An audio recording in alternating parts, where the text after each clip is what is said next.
থাকবে না কোনো চিন্তা। আমি আল্লাহ পাক ওয়াদা করেছি ভয় মুক্ত চিন্তা মুক্ত জীবন তোমাদের দান করব। জোরে বলেন সুবহানাল্লাহ। আফসোস আমাদের জন্য, আরো ছোট করে যদি বলি, আফসোস আমার জন্য, আমার পরিবারের জন্য, আমার দেশের জন্য, আমার জাতির জন্য। সে আল্লাহর দেওয়া ওয়াদা কোরআন আমাদের কাছে আছে না নাই?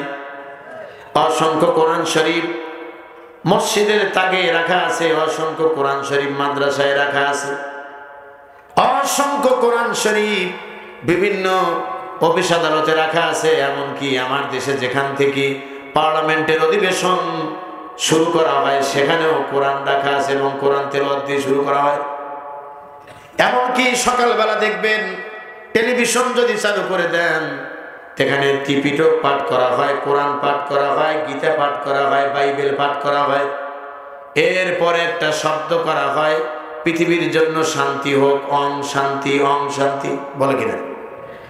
এর মানে হলো কপাল আমাদের এত খারাপ হয়ে গেছে, কোরআন সব জায়গায় রেখে দিয়েছি ঠিকই, কোরআনের আসল উদ্দেশ্য বাস্তবায়িত না হওয়ার কারণে সব জায়গায় কোরআন রাখার পরেও বাংলাদেশের মুসলমান আজও আমরা কোরআনের সেই পরিপূর্ণ সুযোগ আমরা ভোগ করতে পারি নাই।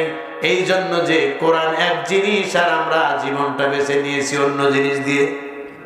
কথা কন না কেন? রাগ হইতেছে নাকি আপনাদের? ভয় পাচ্ছেন? চিৎকার দিয়ে আল্লাহু আকবার বলেন। যারা বলতেছেন না তারা কি হিন্দু খ্রিস্টান কেউ আছেন নাকি? আজকেই কোরআনের পাখি আমি গাড়ির ভিতরে আমি হঠাৎ করে ফেসবুকে আমি এই 2 মিনিটের সম্ভবত একটা বক্তব্য শুনলাম। উনি বললেন যে পার্লামেন্টে ও বাজেট অধিবেশনে বক্তব্য হচ্ছে, ঘন্টার পর ঘন্টা বিরোধী দল এবং সরকার দলীয় দল নেতারা তারা বক্তব্য দিচ্ছেন, এমপিরা মন্ত্রীরা বক্তব্য দিচ্ছেন। উঠেই তারা বলতেছেন, প্রথমে আমি স্মরণ করছি 1000 বছরের অমুকে। কথা কর না কেন? আর আমি ভালো কথা তো, এটা এটা যে কোনো লোক সহ্য করতে পারবে, আপনি ভয় পাবেন না। আমার কথাটা আগে শেষ হতে দেন, দেখেন আমি কি বলি। আল্লামা সাঈদী রহমাতুল্লাহ আলাইহি বলতেছেন যে আমি বসে বসে ভাবছি, সবাই তো 1000 বছরের শ্রেষ্ঠ বললো, অমুক বছরের শ্রেষ্ঠ বললো, আমি কি বলবো? আমার তো মাইক দিল। দুর্ভাগ্য মোল্লা জাত কিন্তু কম খাইলেও রিপোর্টটা একটু বেশি যায়, হুজুর মনে হয় বেশি খায়। কথা কন না কেন? হুজুর যদি জোরে হাঁটে বললো হুজুরে মনে হয় দাওয়াত আছে। হুজুর যদি আস্তে হাঁটে, হুজুরের তল পেটের দিকে তখন মানুষের নজর যায়, পেটটা একটু ভারী নাকি, এ মালটা তো আস্তে হাঁটার কথা না। আমার বন্ধুগণ, উনি বললেন আমার সময় হলো, কিন্তু দুর্ভাগ্য আমাকে সময় দেওয়া হলো কম। এখন আমি যা কার প্রশংসা করব? আমি যখন মাইক নিলাম, মাইক নিয়ে বললাম, আমি প্রথমে স্মরণ করছি সেই যে এই কথা বলেছেন উনি, চতুর্দিকে সকল এমপি মন্ত্রী ওনার দিকে তাকাইছে, দেখি উনি কার নাম বলেন।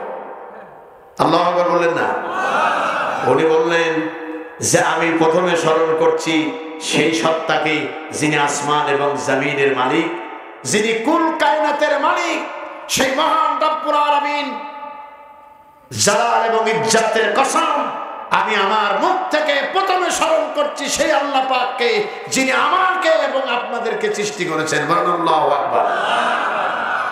উনি বলেছেন যে এই কথা বলার পরে আমার জীবনে প্রশান্তি পেয়েছি, আর দ্বিতীয় কোনো কথায় আমার মনে নেই। সুবহানাল্লাহ। তার কারণ আমার হৃদয়টা তখন পুলকিত, যেখানে সবাই পৃথিবীর মানুষের প্রশংসা নিয়ে ব্যস্ত, তখন আমি প্রশংসা নিয়ে ব্যস্ত কার? আর চিল্লায় বলেন কার? আমিও সে কথা আপনাকে বলছি। যখন আমাদেরকে সবাই সমাজ থেকে বিচ্যুত করে দিবে, এ সমাজ আমাদেরকে রাখবে না, তখন আমরা আছি সমাজ গঠন করার জন্য। কথা কোন না? এই যে কিছু কথা কিন্তু শেষে বলবেন না, আমি জানি যে 12টার আগ দিয়ে আপনারা বলবেন হুজুর আর একটু করেন, আর একটু করেন, কিন্তু এইটুকু আপনারা আগে বললেই তো আমার একটু কাজা কাফারা যাই আদায় হয়ে যাবে ইনশাআল্লাহ। প্রিয় ভাই সব, আমরা সবাই একসঙ্গে। কে বলেছে আমরা সংখ্যায় কম? কে বলেছে আমরা সংখ্যায় অল্প? বরং আজকের মাহফিলে আমরাই সফল।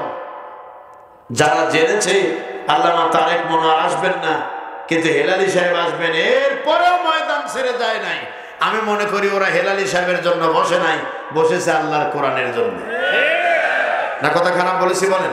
কর্তৃপক্ষকে বলবো কিয়ামতের দিন অন্তত মনটা খারাপ না করে আজকে আলহামদুলিল্লাহ বলেন। কিয়ামতের দিন বলতে পারবেন আল্লাহ গান বাজনার আয়োজন করি নাই, যাত্রা থিয়েটারের আয়োজন করি নাই, কোরআনের তাফসীর মাহফিল আয়োজন করে এক আতঙ্কিত জনপদ আমরা পেয়েছিলাম। আর সেই আতঙ্কিত জনপদ যেখানে সৃষ্টি হয়েছিল সেই কমিটির এক নগণ্য গোলাম আমিও ছিলাম। কথা কন না কেন? আল্লাহ জীবনে কোনো ইবাদত যদি তোমার দরবারে মঞ্জুর না হয় তাহলে অন্তত পক্ষে এই যে কষ্টটা, আমাকে যখন শাহবাগের বিরুদ্ধে নাস্তিকদের বিরুদ্ধে কথা বলার জন্য প্রকাশ্য জনসম্মুখে আমাকে মাথায় মারা হলো, একদিনে হেলালি সাহেব হয়নি। আপনারা এখান থেকে উঠে গেলে দেখতেন আমি আগে চলে গেছি। আপনারা আমাকে চেনেন নাই, দাওয়াত দিয়েছেন কেন? কথা কন না কেন?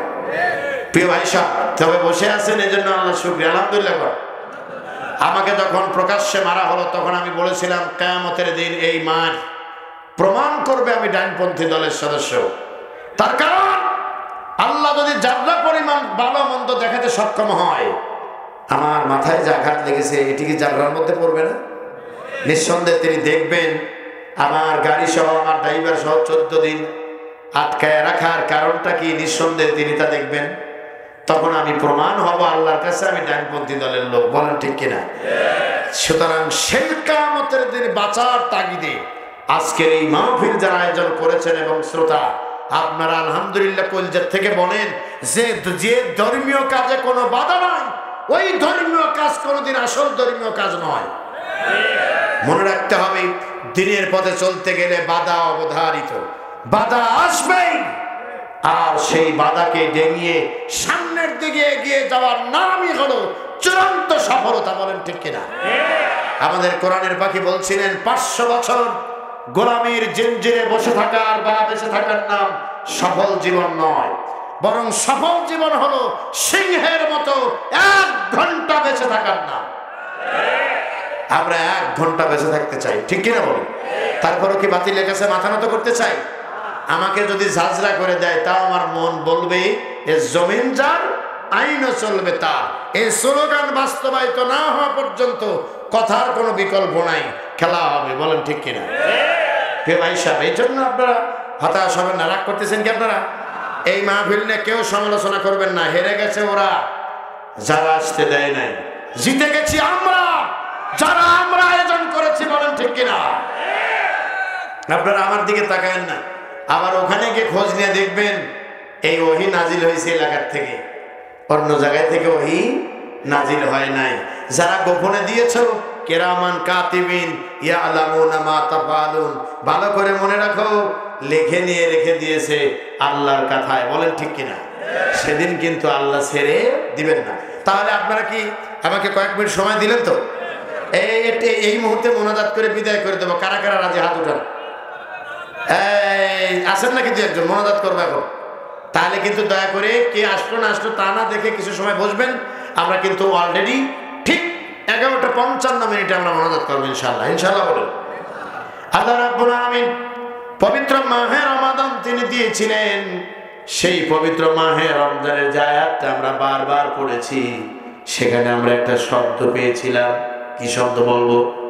আল্লাহ বলেছিলেন ইয়া আইয়ুহাল্লাযীনা আমানু কুতিবা আলাইকুমুস সিয়ামু কামা কুতিবা আলাল্লাযীনা মিন ক্বাবলিকুম লাআল্লাকুম তাত্তাকুন।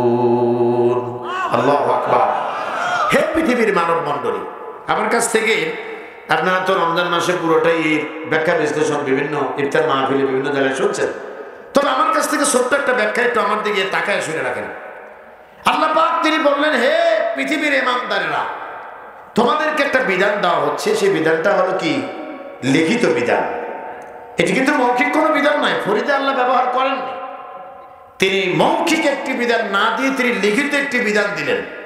আর বিধান দিয়ে বললেন, এই কষ্ট, এই ত্যাগ, এই তিতিক্ষা, এই হালাল জিনিস থেকে বিরত রাখছি শুধু তোমাদের নয়, তোমাদের পূর্বেও যারা এসেছিল পৃথিবীতে এবং ঈমানের দাবি যারা করেছিল। সুবহানাল্লাহ বলেন, এটা আল্লাহু আকবার বলেন। আমি চাচ্ছি এমন কিছু এই মুহূর্তে এমন কিছু মুসল্লি যারা আমার সঙ্গে খেলবে, খেলতে রাজি আছেন তো ইনশাআল্লাহ? আমি কিন্তু খুব অসুস্থ মানুষ, আমার এনে খেললে আমি খেলতে পারবো, আর যদি দেবে দেন আমার হারানোর কিছুই নেই। বাংলাদেশের বুকে আল্লাহে আমার জীবনে কক্সবাজার জেলা আর পাবনা জেলায় যত মাহফিল আমার কল্পনাও করতে পারবো না। এত মাহফিল আমি করেছি, হাদল মাদ্রাসা থেকে শুরু করে যত বড় বড় প্রোগ্রাম আছে পাবনার। আল্লাহর রহমতে দারুল আমান ট্রাস্ট থেকেও আমার কাছে টেলিফোন গিয়েছিল। দুর্ভাগ্য কি কারণে আবার ওহী নাজিল হলো যে না আপনাকে রাখা হলো না, কি জন্য হলো না তা আমি জানি না। প্রিয় বন্ধুগণ, আমি শুধু এতটুকু কথা বলতে চাই, আমরা মাঠে খেলবো কোরআন হাদিস নিয়ে, বাতিলপন্থী যা মনে করে করুক, তাতে আমাদের কিছু আসে যায় না। ইনশাআল্লাহ বলেন। কথা কয়েকটা শুনে যান, তাহলে আল্লাহ কিন্তু বিধান দিচ্ছেন, আমি আপনার মতো করে যাতে বোঝেন সেজন্য সেইভাবে ব্যাখ্যা পাবো। আল্লাহ বলছেন তোমাদের একটি লিখিত বিধান দেওয়া হলো, যা দেওয়া হয়েছিল তোমাদের পূর্ববর্তীদেরকে। কষ্ট তারা একা করেন নাই, তোমরাও একা নয়, বরং সবার জন্যই দিয়েছি। উদ্দেশ্য কি? এদিকে তাকান, এটাই তো মূল বক্তব্য। উদ্দেশ্য হলো লাআল্লাকুম, বলেন লাআল্লাকুম, আশা করা যায়, সম্ভবত মনে হয় তোমরা তাকওয়াবান হতে, আবার কয় না, আরে বলেন না কেন? আশা করা যায়, সম্ভবত মনে হয় কি হতে পারবে? তাকওয়াবান হতে পারবে। আচ্ছা বলেন তো দেখি, আমার সমাজের কিছু লোক কিন্তু সারাদিন বিড়ি খায়, খায় না এমন লোক আছে না নাই?